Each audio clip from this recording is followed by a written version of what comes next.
La cage dorée, c'est la dernière que je viens de réaliser. Je viens de l'encadrer justement pour cette exposition. Et je ne sais pas si vous voyez la ressemblance, mais c'est moi dedans. Et quand je l'ai faite, j'ai pris quelques photos. Mon mari m'a pris quelques photos il y a plus d'une année. Et j'ai mis du temps avant d'oser d'aller jusqu'à la toile. Parce que justement, je la voulais, je vous assure, croyez-le, de cette façon-là.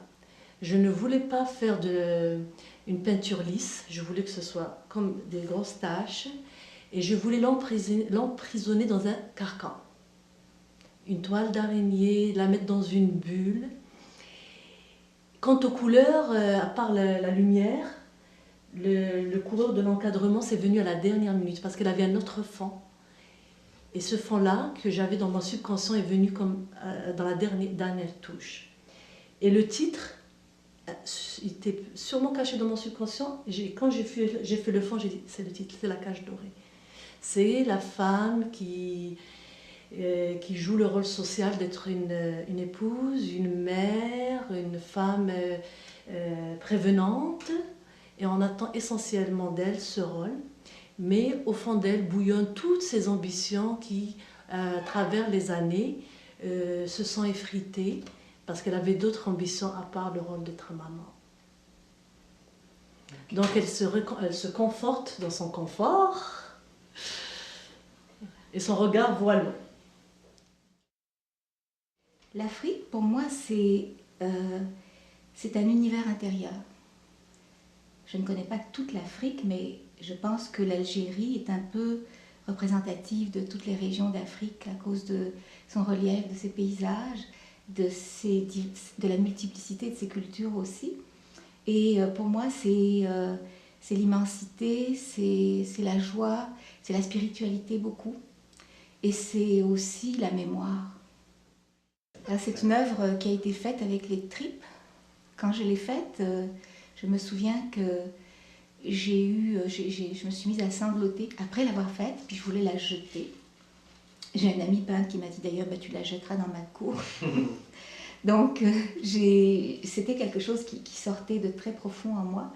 Et ça représente, j'ai exprimé là cette Alger, la belle, Alger la bleue, Alger la belle, mais aussi Alger la complexe, Alger l'anarchique, Alger la désordonnée. Donc c'est à la fois, c'est une ville farouche, c'est une ville difficile, c'est une ville où il n'y a pas d'ordre.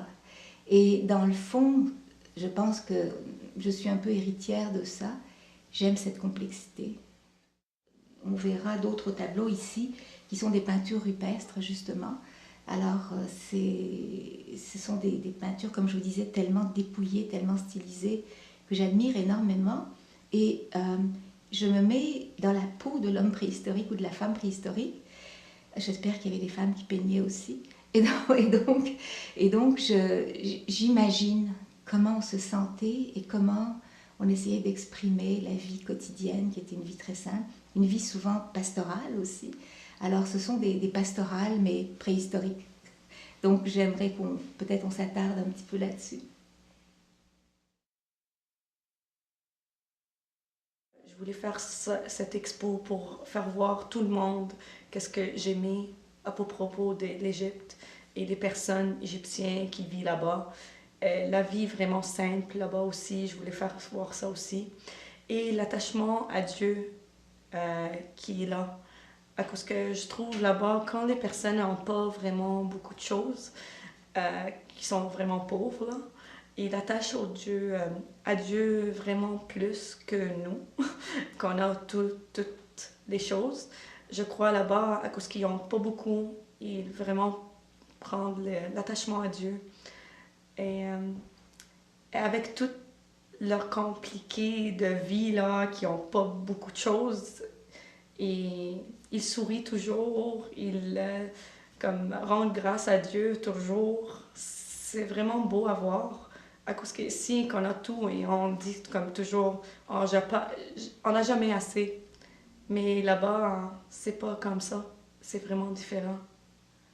Et je voulais comme vivre cette émotion encore quand j'ai grandi là.